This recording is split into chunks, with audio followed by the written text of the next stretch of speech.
Hi, it's Hazel. Welcome to my channel, Hazel and Aka Design.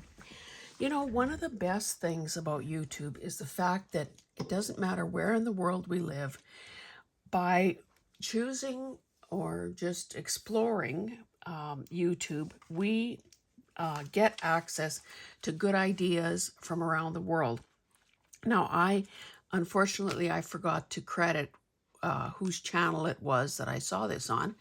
But basically, I guess if you searched fish scale, you could probably find the video. Anyway, I think most of us have, when we're bored, when we don't know what to do, have punched out circles of various sizes. So this is probably, well, that's more than an inch. I have some smaller ones here as well. Anyway, yesterday while I was watching well, this is immaterial, but anyway, I was watching a live sale on the Traveling Crafters channel, and this kind of a project is great to do when you are distracted, when you don't have the brain power or the imagination to do anything more challenging. So basically, I had a bunch of punch outs and I actually sorted them by types. And I decided that I'm going to finally do this project.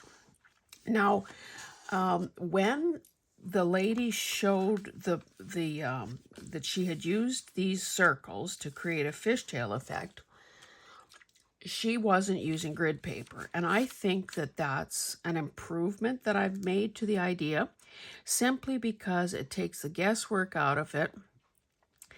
Because as you can imagine, let's just grab a few of these. If you laid out a bunch of circles, and these are just coffee dyed ones, on a piece of paper, but didn't have some guidelines, it wouldn't take long before your thing was out of alignment, was, either running uphill or downhill or crooked in some other way. So I thought, well, I've got oodles of grid paper, why don't I use that? And it turned out that it worked very well. So in this first example that I did, I used all of the same pattern, and I guess, that creates one sort of a look. But then I had a number of these. Now this is lightweight, just regular copy paper that I didn't particularly, it was two-sided, I didn't particularly care for the design, so to use it up, I had punched all these circles. I like this effect better because, of course, there's more interest to it. So I'm going to actually demo this in a second, but I just wanted to say that, you can see that this edge is not perfect, but that's fine. When I am ready to use this, I'll just trim that. On this one, I wonder if I have any more of these blue. Probably do. I have the same thing in green. I didn't realize, oh yeah, I do. I didn't realize that the top needs finishing as well. Or I suppose a person could cut around that if necessary, or if desired. Now that I've found and just realized that I have a few more blue ones, what I'll probably do is cut some in half like I did here, just to finish and square off the top. The bottom edge will always be scalloped though. So, excuse me. So, as I said, I started at the outer edge, and with this one, okay, for this one I thought, oh, I'll just make a pocket. So, that's kind of about the right size. With this one, I thought, let me use up all the circles, and then I'm done with them. So then I had a bunch of greens, because of course by this time I had sorted everything, and I was thinking, okay, well, what happens if we shake it up even a little more? And I was kind of stuck with a lot of these green ones, you know, quite a few of those, and then this light green, different types of paper. And then I realized, okay, I have one that with a leaf, I have another one with predominantly green in it, here a couple with text on them. I'm going to just use everything. And so I did. Now, because I probably didn't have enough variety, you can see how, you know, sometimes there's some color blocking happening. Again, there's nothing wrong with that, but it's just something to be aware of. So then this morning, before turning on the camera, because I thought, oh, can you imagine, it could put people into a coma just expecting them to watch me sort through something like this. Now, I did not punch these. They came that way, probably in some sort of a kit or something.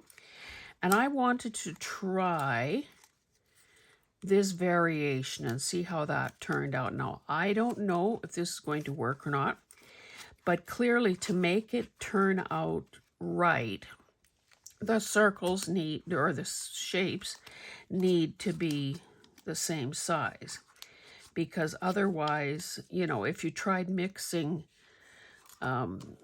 this and this, well, I guess essentially maybe they are the same size, but they're not the same shape. So, oh, I just messed up my piles. So I'm going to stick to the same shape, and it'll probably be this one with the smaller scallop. I will probably just put a clip or something around these other ones since I've gone to the trouble of sorting them. And I think because I sort of like the variegated look better, I will do that with these soft pastels. So I'm just sort of putting aside the ones that I don't want to use because we don't need to. Some of us get confused easily, and we don't want to just make that happen right here and now.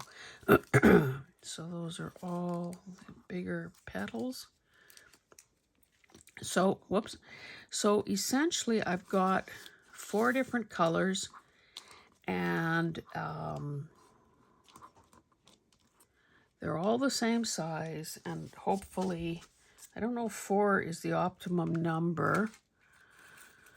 And I probably didn't get them all out of here, but I thought, oh, time to start the video. Oh, here's another one. I don't know if 4 different patterns or colors is the optimum number or not. Can you imagine how cute it would be to do this size? I never thought about making a little pile of the minis, but let's begin. So I'm going to, if I can find it, I'm going to use my little old glue book here. I'm just going to continue on this page because, you know, waste not, want not. And these, it looks like I have the fewest of the yellow, and probably those are more even. So I'll try to, you know, keep that in mind as I'm doing this. So what I did initially was, just pick a line, start with, let's hope these work. Maybe I'll work towards this side. So this is not going to line up as nicely as the others did, but that's fine. Now, what I guess, well, we're doing this together, and we're going to follow through and see what happens. Depending on how perfect or not the circles were, in this case, punched and laid out, there could be teeny weeny little spaces there. Now, in the big picture, I don't think anyone would notice, but if necessary, I could go in with a colored pen and fix that.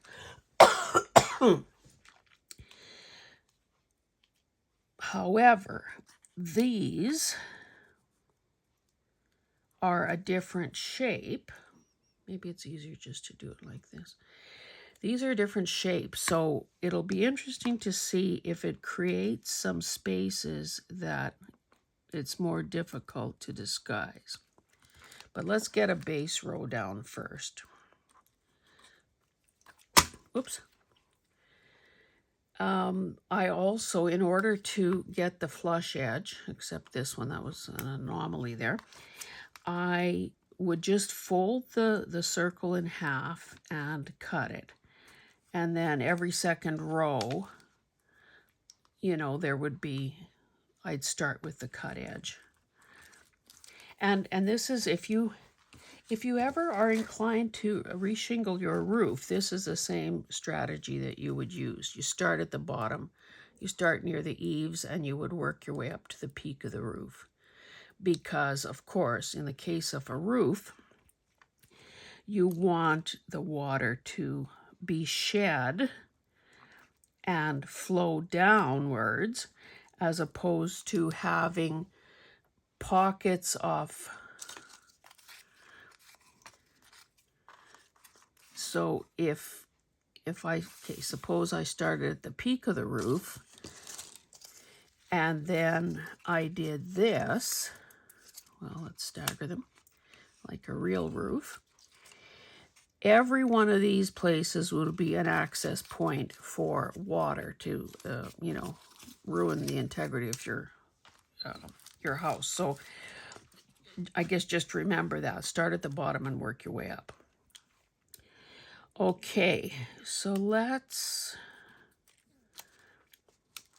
okay, that'll probably work. So basically, I'm just going to, now my grid lines are probably not going to work as well here. I suppose I could have tried to look for a different scale of grid mark, but I want it to come down enough to cover this little white gap here. Right here. But it would also be nice, maybe if I did it that way, then I could line up with this line and I'm going to stay straight no matter, you know, what happens. So I think that's what I'll do. I'll cheat a little at the bottom, not overlap as much so that I can use my top grid line. Now, I'm just basically splitting the difference between those two, between the ones below. Let's use a yellow one here. And again, to avoid that color blocking that happened on the green example, you know, I guess you kind of do have to think a little bit, but it's not hard at all. Now, I didn't do any cutting yet for the edges, but I'll have to do that shortly before I go on to row 3. And you can see that 4 is probably not quite enough variety. So, I mean, obviously I did, well, these I got the way you see them, but the punch outs that I did myself, I did it with, you know, scraps of paper or things that I didn't think I would use otherwise. So now, with this idea in mind, if I want to do this again in the future, I would be more, okay, let's cut a purple one in half. I would be more aware, and I didn't eyeball the cutting in half. I actually folded it in half too. It's too bad I'm using the teeny tiniest ones as my actual demo, because I'm sure you can barely see it.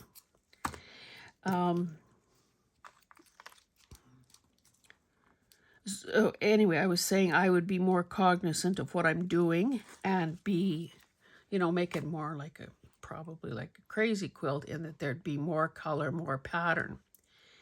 And as I was playing around with the orange one last night, or even thinking about it this morning, I think origami paper would lend itself to this quite nicely because it is so patterned and so colorful that it would really be quite nice, I'm sure. Now, of course, when it comes time to use this, I would probably cut around this scalloped edge here. The side I've already said I would trim. And, oh, this is going to almost look like a quilt because of the shapes. Okay, what are we using here? Let's do a pink to begin with. And I'll just finish this row and we'll call it a day because goodness knows you don't need to watch me do this for ever and a day. The idea is very simple. Just, I think using a grid paper simplifies the process and would ensure a nicer end result. One thing we should do before I let you go is cut up one of these. Just to see, I suppose the other thing a person could do is cut along the scallop. Obviously on something big like this, that wouldn't be bad. I would not do that on this one because that's too fiddly. But yeah, let me finish this row and you will see some of the challenges that keeping your pattern diverse maybe arises.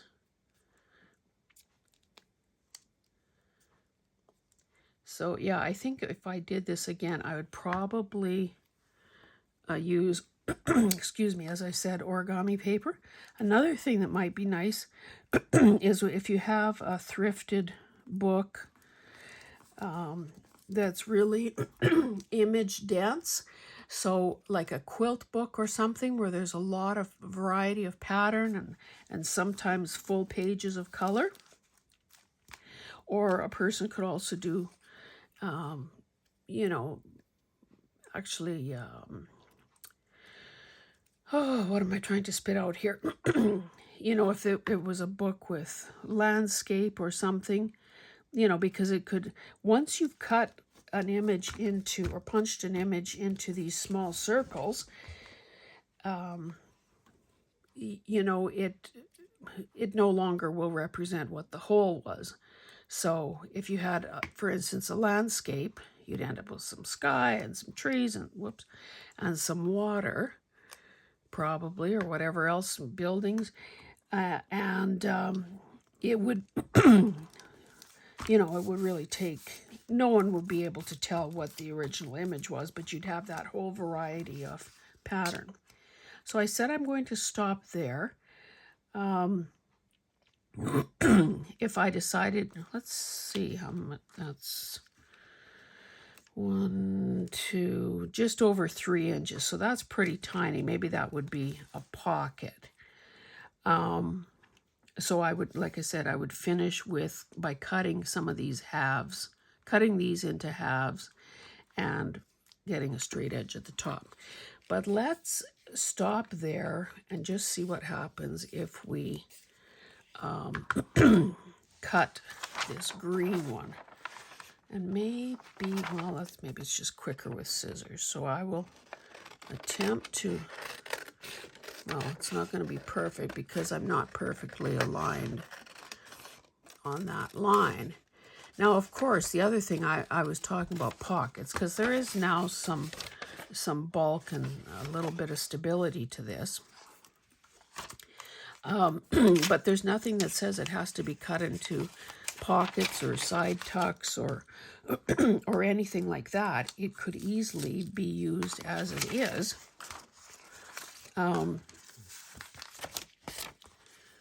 You know, just as a, you know, as a belly band or whatever. So I'll quickly cut around this.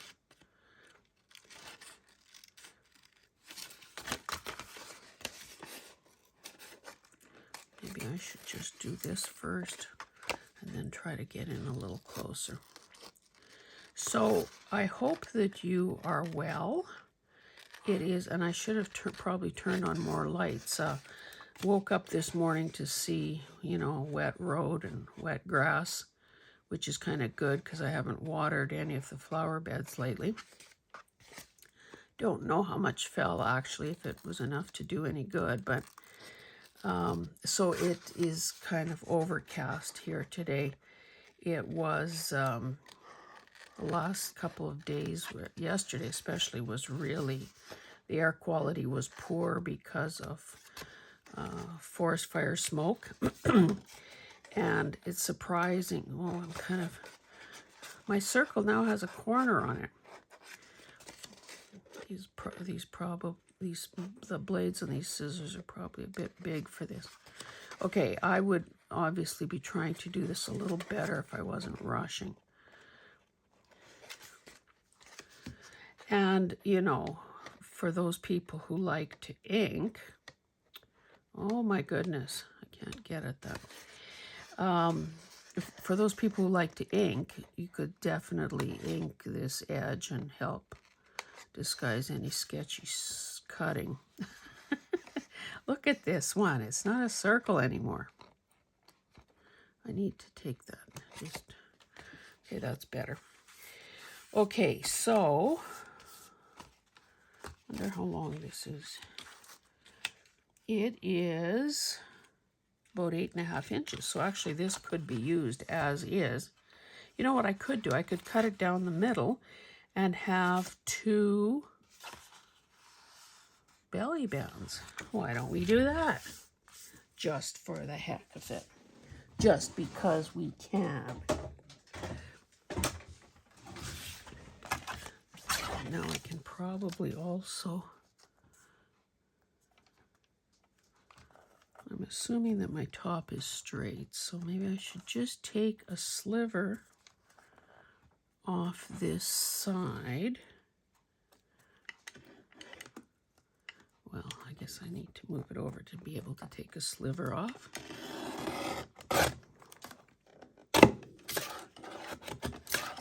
Don't know why that didn't cut well at the end here, but I can finish it off with scissors.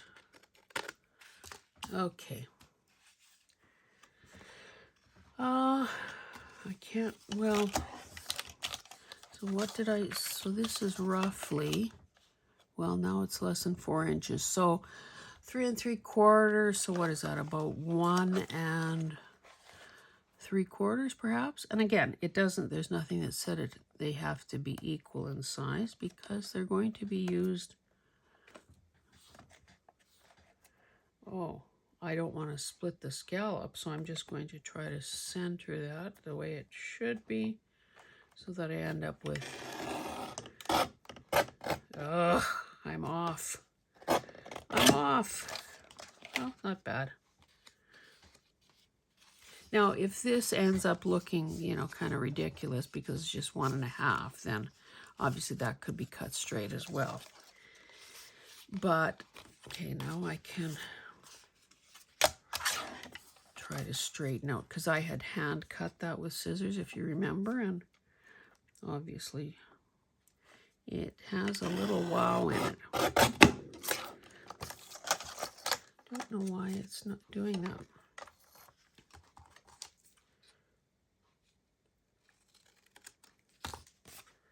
Okay.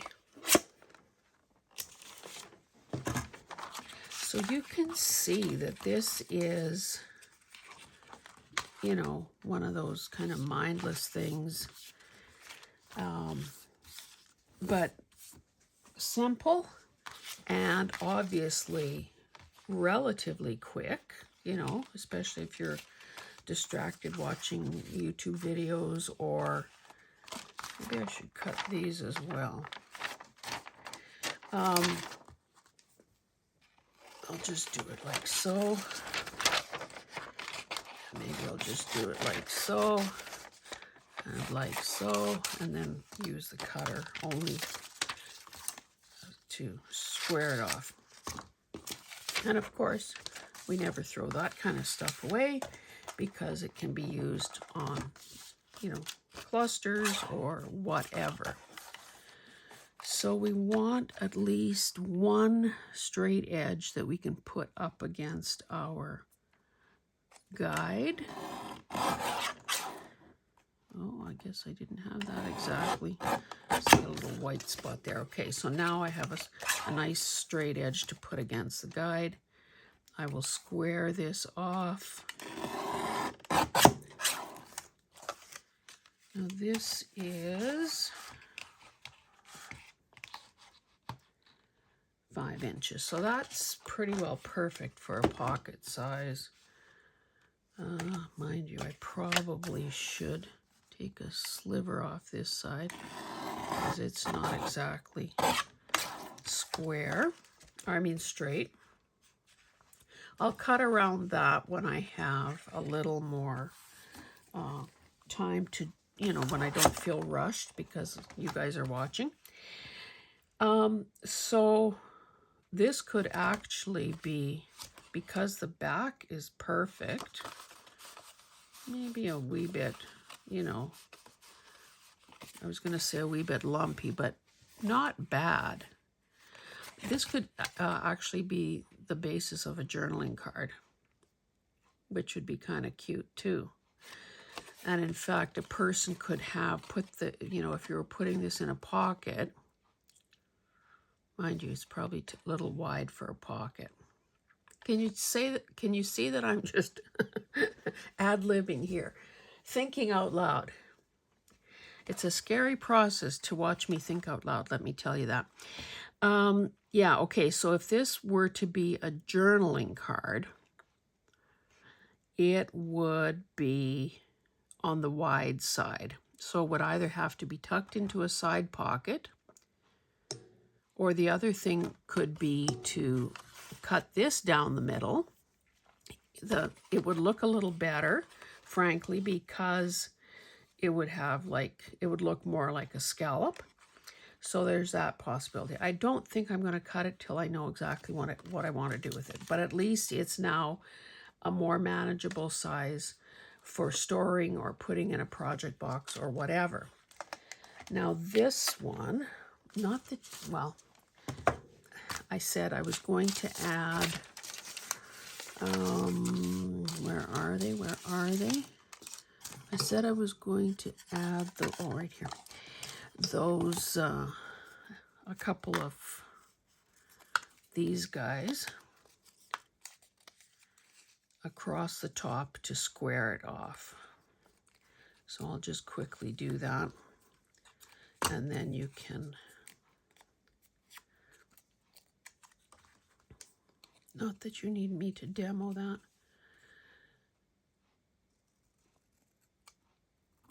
I want to thank you if you have been a recent or not so recent subscriber.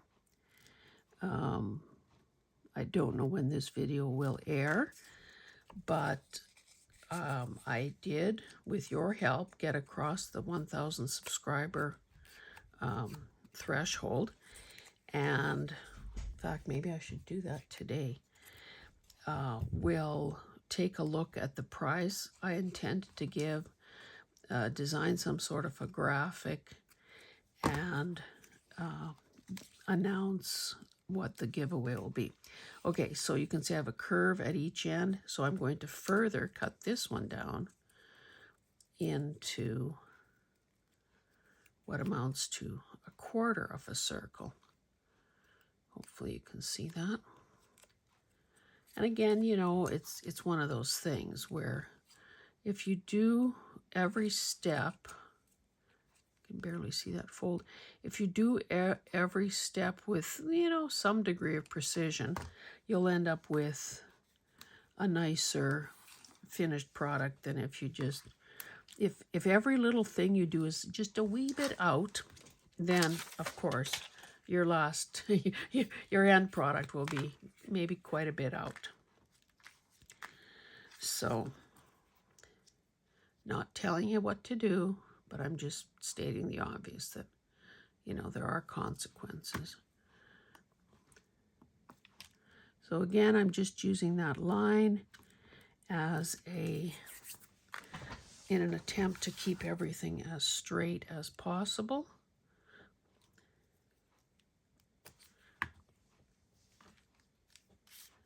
I did a number of videos yesterday, and of course they will be they'll be scheduled out into the future, which I've already done.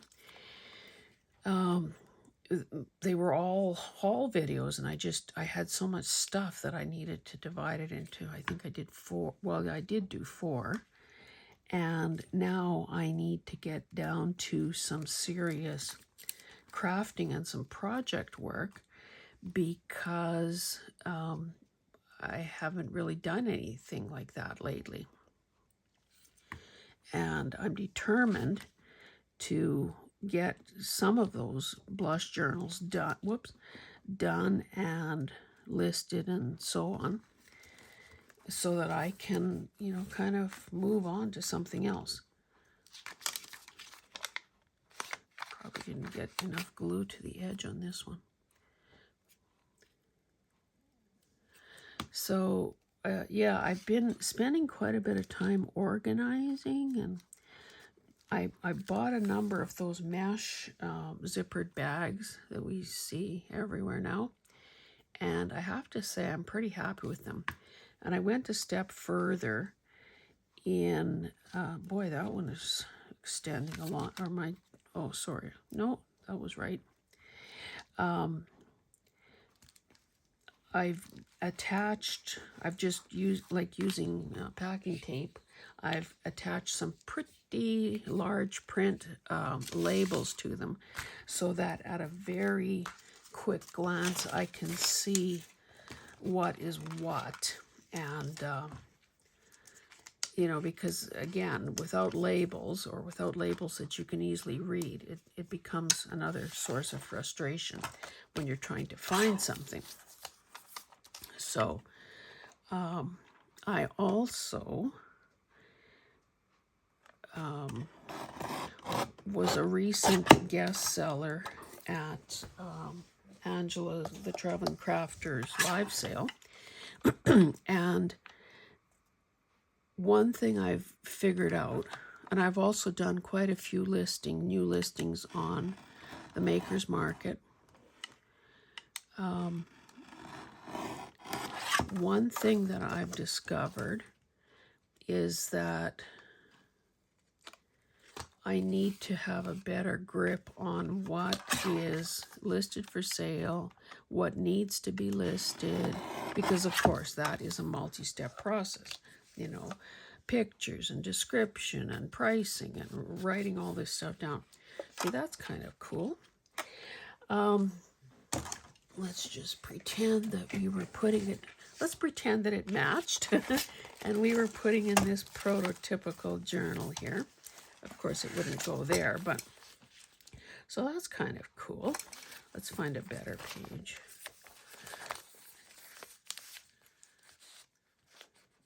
Yeah, different.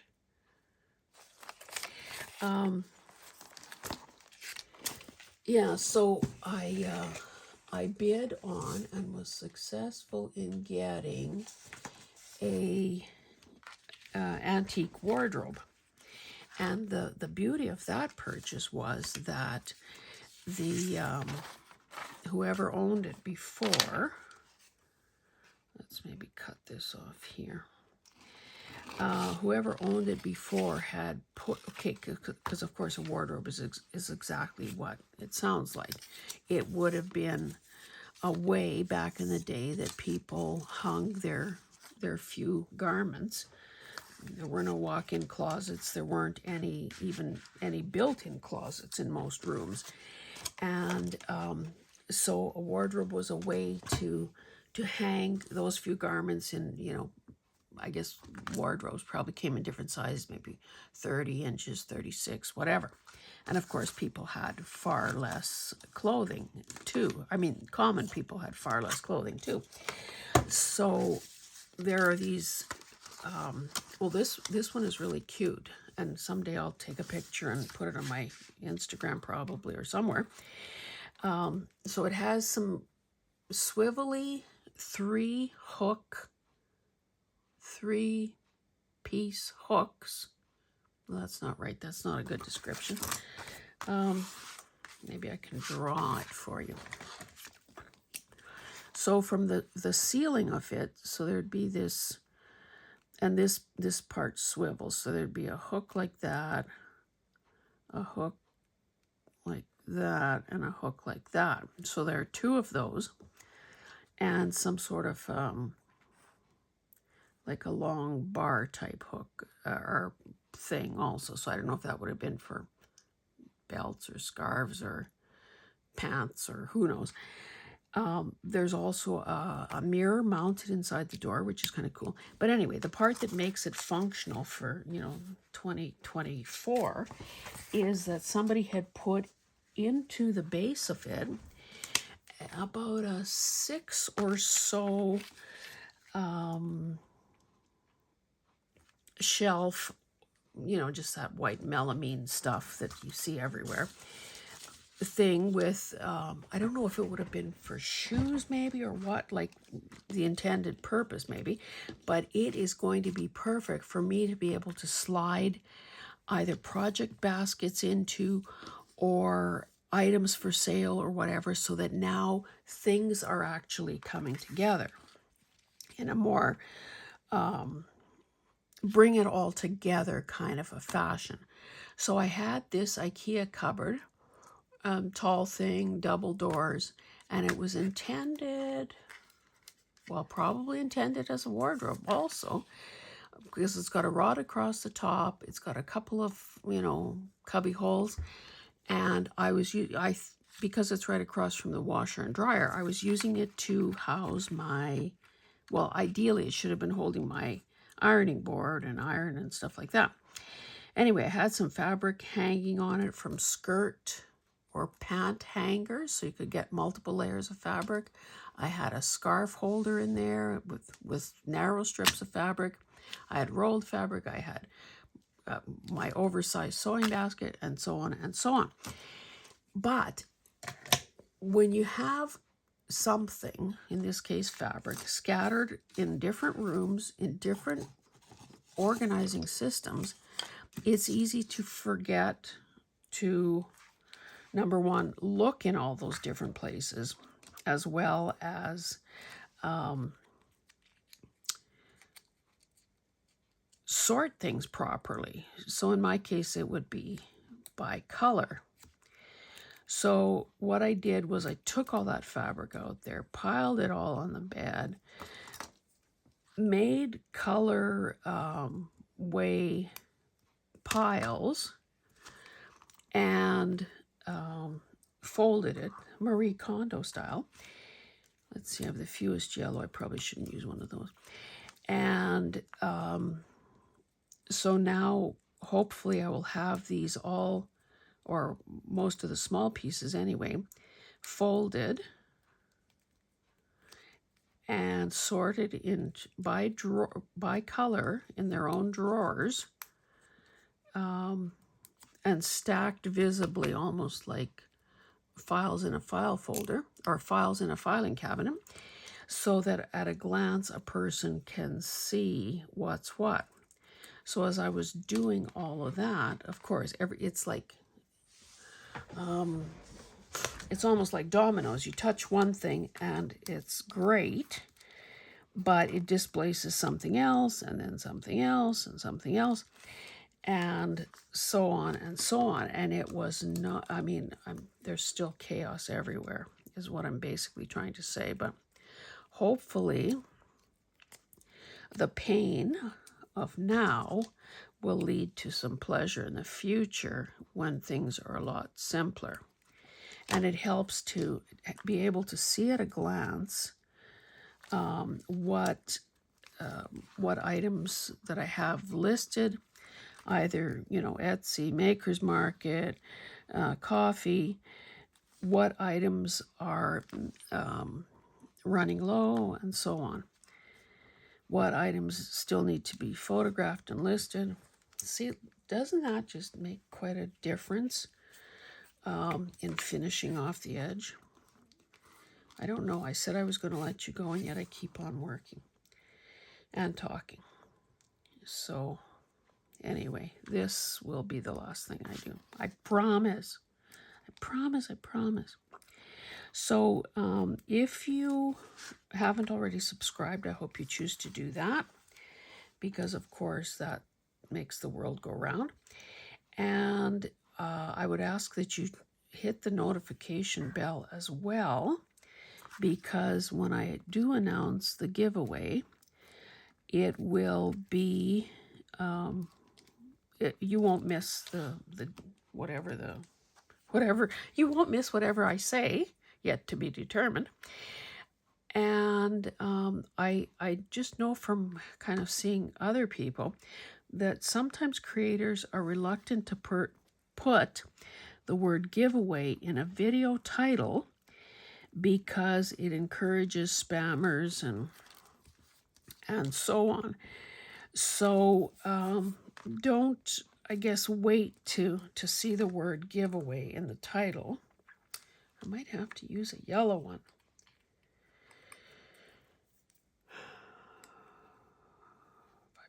Or I could cut this pink one in half.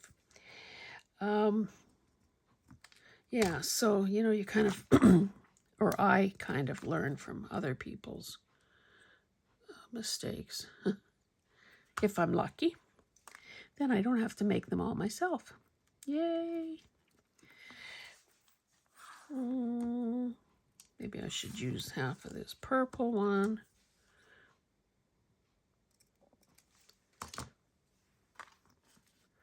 I kind of like this. It kind of reminds me of a country quilt. So I hope this has piqued your imagination. And if you don't have a whole bunch of colored, a whole bunch of punch outs all ready to go, maybe you'll be so inclined to do a bunch. And then use them in this way, because of course they can be used either in clusters or, you know, a myriad of other ways, clusters, dangles, and so on. But yeah, let's call that a video. I should just trim this a little closer. And we will see you in the next one. Thanks so much for being here. Bye-bye.